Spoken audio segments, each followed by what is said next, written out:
What an unbelievable Grey Cup final that we witnessed. It was an absolute classic. But first let's go back a week to the epic division finals for a quick moment here, to recap how we got to our Grey Cup matchup. Both games came down to the wire and were decided by the final drives. In the East final between the Toronto Argonauts and the Saskatchewan Roughriders, the Roughriders got a punt return touchdown to take the lead after trailing all game. But with one last chance, our quarterback Ricky Ray led the way to our massive game-winning touchdown to get us back to the Grey Cup final. The Edmonton Eskimos were down by 7 against the Calgary Stampeders in the last couple of minutes, where their quarterback Mike Riley got them to the 13-yard line.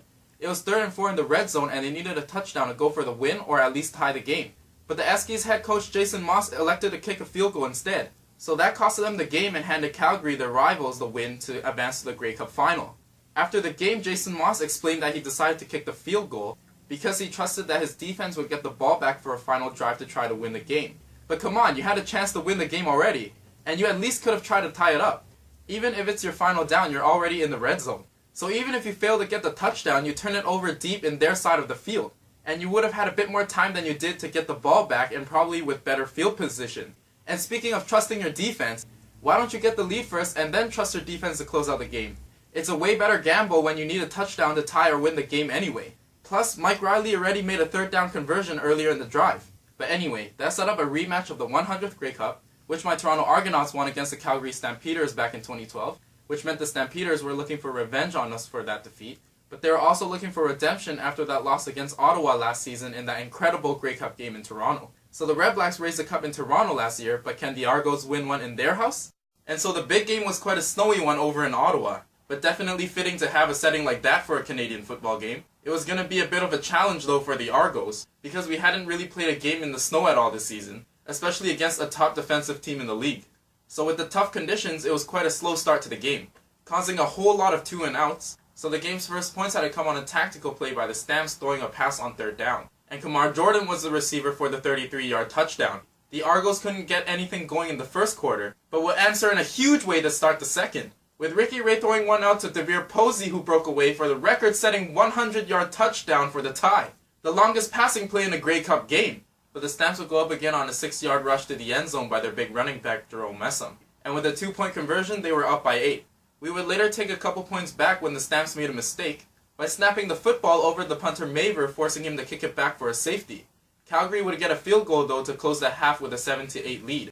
The snowy conditions actually died down in the second half, so the Argos were able to score first in the 3rd quarter, with our Rookie of the Year running back James Wilder Jr. just barely punching one in for a touchdown, and a 2-point convert made it a 1-point game.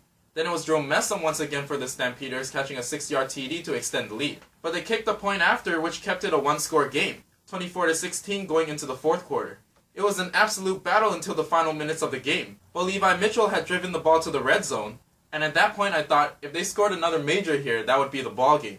So he fired it to Kamar Jordan, who tried to deke past defenders for more yards and potentially the touchdown to put it away. But the ball was poked loose and rolled into the hands of Cassius Vaughn, who took it 109 yards all the way down for the massive touchdown. And that fumble return was the longest in Grey Cup history. When I saw that entire play happen, my jaw just dropped, because I couldn't believe my eyes. I couldn't believe that actually happened. And with a chance to tie, Ricky Ray faked and went left to my boy Declan Cross, who was open for the clutch 2-point convert. Heading into this game, I said we would need to go to Declan Cross if we wanted to win this one, after we barely targeted him in the division final. And he came up with a few big catches down the stretch, like he has been all season. So with the game tied at 24 in our last drive, Liram Hairolahu would kick the big go-ahead 32-yard field goal. And in the Stampeders' last chance in the final minute, Bo Levi Mitchell drove it to field goal range, but with so much on the line he wanted to go for the win, airing it down to the end zone. And it was our local boy Matt Black to seal the deal with his heroic interception. When I saw him pick that ball, it had me jumping out of my seat.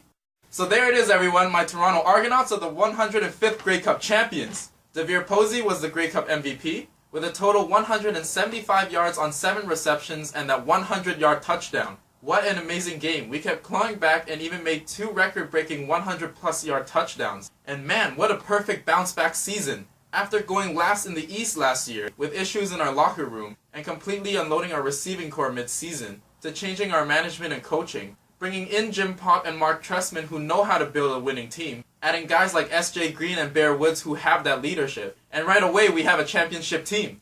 I don't know which is a bigger story, the Argonauts' complete bounce-back season after a complete rebuild, or the Stampeders falling again. and failing in the big game for a second straight season. But let's talk about the future Hall of Famer, the legend, our quarterback Ricky Ray. He won his 4th Grey Cup, most for starting quarterbacks.